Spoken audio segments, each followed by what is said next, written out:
भारत ने पाकिस्तान के 9 आतंकी ठिकानों पर हमला किया और भारत की ओर से पाकिस्तान पर एयर स्ट्राइक की गई, जिसमें कई आतंकियों को उनके अंजाम तक पहुंचा दिया गया। कई आतंकियों के मारे जाने की खबर, और भारत की इस कार्रवाई को ऑपरेशन सिंदूर नाम दिया गया था। और ऑपरेशन सिंदूर को लेकर भारतीय सेना की ओर से जो प्रेस ब्रीफिंग दी गई, उसमें 2 महिला अधिकारी शामिल थीं जो इस वक्त इंटरनेट पर छाई हुई हैं, और अब लोग उनके बारे में जानना चाह रहे हैं। तो जिन्हें नहीं पता उन्हें इस वीडियो के अंत तक बताएंगे आखिर कौन है इसमें सोफिया कुरैशी और कौन है विंग कमांडर सिंह, और व्योमिका सिंह के बारे में भी बताएंगे। दरअसल एक नाम है सोफिया कुरैशी का, तो दूसरा नाम है व्योमिका सिंह का। सोफिया कुरैशी इंडियन आर्मी में लेफ्टिनेंट कर्नल के पद पर हैं और व्योमिका सिंह इंडियन एयरफोर्स में विंग कमांडर हैं। आइए पहले आपको बताते हैं सोफिया कुरैशी के बारे में।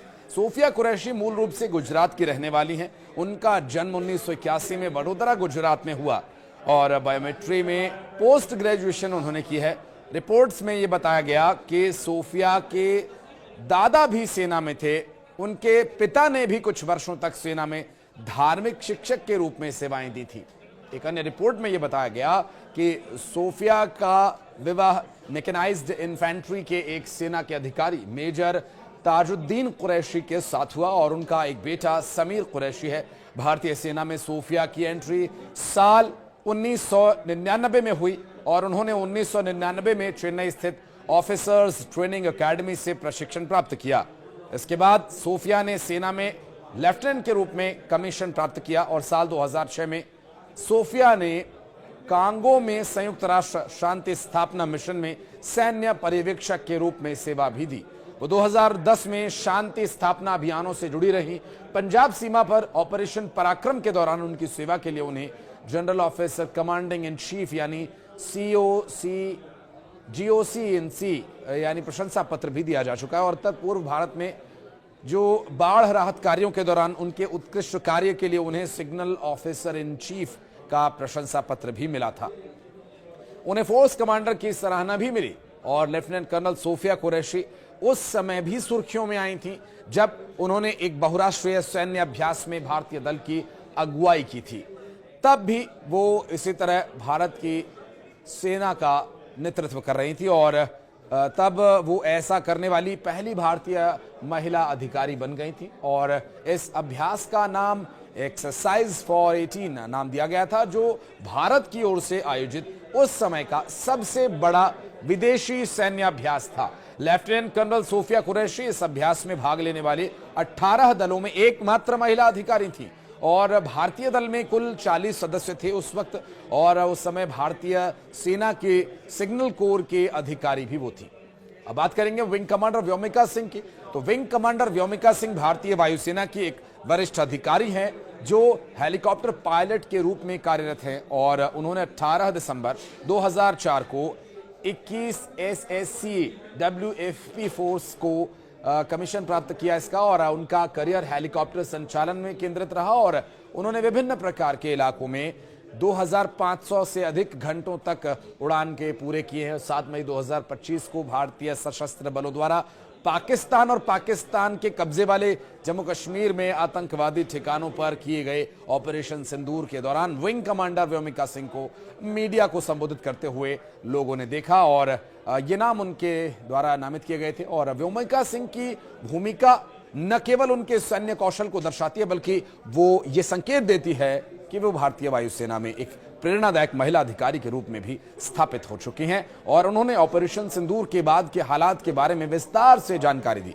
इस प्रेस कॉन्फ्रेंस में सबसे पहले एयर स्ट्राइक के लिए जो 2 मिनट का एक डॉक्यूमेंट्री वीडियो था वो प्ले किया गया, जिसमें साल 2000, 2001, 2008, 2016, 2019, 2025 के उन आतंकवादी हमलों का जिक्र किया गया जिसमें भारत ने 350 से ज्यादा सिविलियंस को खोया था और कई हजार लोगों के घायल होने की उसमें जानकारी दी गई। आतंकी ठिकानों पर भारतीय सेना की कार्रवाई को भी दिखाया गया और देश के इतिहास में पहली बार सेना की प्रेस कॉन्फ्रेंस में एयरफोर्स और आर्मी के अधिकारी एक साथ आए और आर्मी से एक मुस्लिम और एक एयरफोर्स की हिंदू महिला अफसर उसका प्रतिनिधित्व करती नजर आई। आर्मी के कर्नल सूफिया कुरैशी और एयरफोर्स से विंग कमांडर व्योमिका सिंह ने ऑपरेशन के बारे में जानकारी दी। और पहलगाम में धर्म पूछकर मारने वाले आतंकवादियों को इस प्रेस कॉन्फ्रेंस से भारत ने एक बहुत बड़ा संदेश दिया है।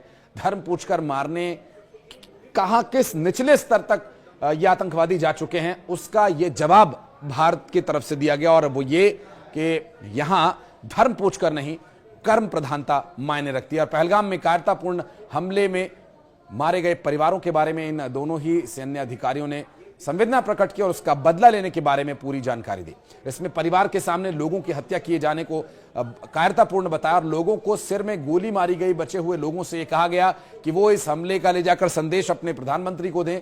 और यह हमला जम्मू कश्मीर की अच्छी स्थिति को प्रभावित करने के इरादे से किया गया था। और इस पर विदेश सचिव विक्रम मिस्री ने भी जानकारी दी।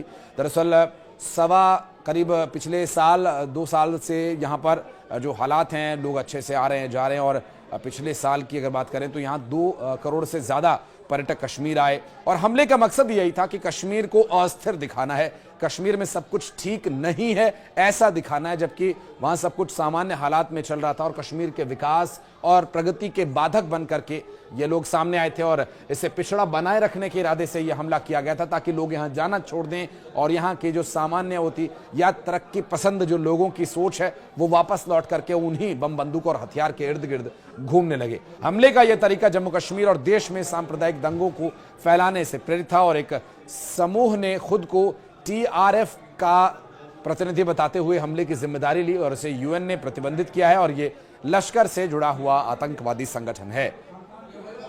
पाकिस्तान स्थित समूहों के लिए कवर के तौर पर TRF का इस्तेमाल किया गया। लश्कर जैसे संगठन TRF जैसे संगठन को इस्तेमाल कर रहे हैं और पहलगाम हमले की जांच से पाकिस्तान के साथ आतंकवादियों के संपर्क भी उजागर हुए हैं। और यहां TYRF के दावे और लश्कर के सोशल मीडिया पोस्ट से बात साबित होती है। हमलावरों की पहचान भी हो चुकी है और इस हमले की रूपरेखा भारत में सीमा पार आतंकवाद फैलाने के पाकिस्तान के प्लान को उजागर भी करती है। पाकिस्तान आतंकवादियों की शरणस्थली के रूप में पूरी दुनिया में पहचाना जा चुका है और पहलगाम में हमले से लोगों में आक्रोश है। भारत सरकार ने पाकिस्तान से संबंधों को लेकर कुछ कदम भी उठाए थे, जिसमें 22 अप्रैल के हमले के बाद अपराधियों और उनकी प्लानिंग करने वालों को न्याय के कटघरे में लाना जरूरी था।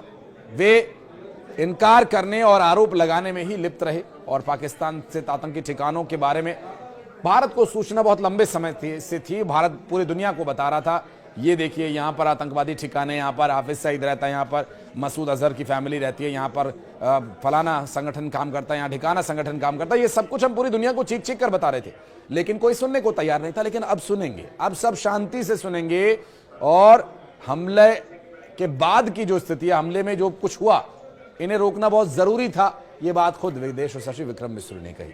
तो 2 सैन्य महिला कमांडर्स और महिला अधिकारी जो सेना में अपनी सेवाएं दे रही हैं और महिला सशक्तिकरण और हिंदू मुस्लिम की राजनीति से या तथाकथित सांप्रदायिक भावों से ऊपर उठ करके भारत काम कर रहा है। और पाकिस्तान कितना पिछड़ चुका है, आप इस बात से अंदाजा लगा सकते हैं कि उनके यहाँ के पले हुए उनकी नाजायज औलादें भारत में आकर के पहले धर्म पूछती हैं और फिर निहत्थे लोगों को गोली मार करके बड़ा अपने आप को गौरवान्वित महसूस करते हैं। बहरहाल इस पूरे मामले पर अगर आप कुछ कहना चाहते हैं तो कमेंट सेक्शन के नीचे जो आपके लिए दरवाजे खुले हुए हैं, जो इसमें आप कुछ कहना चाहें, अपनी प्रतिक्रिया देना चाहें, जरूर दीजिएगा। धन्यवाद।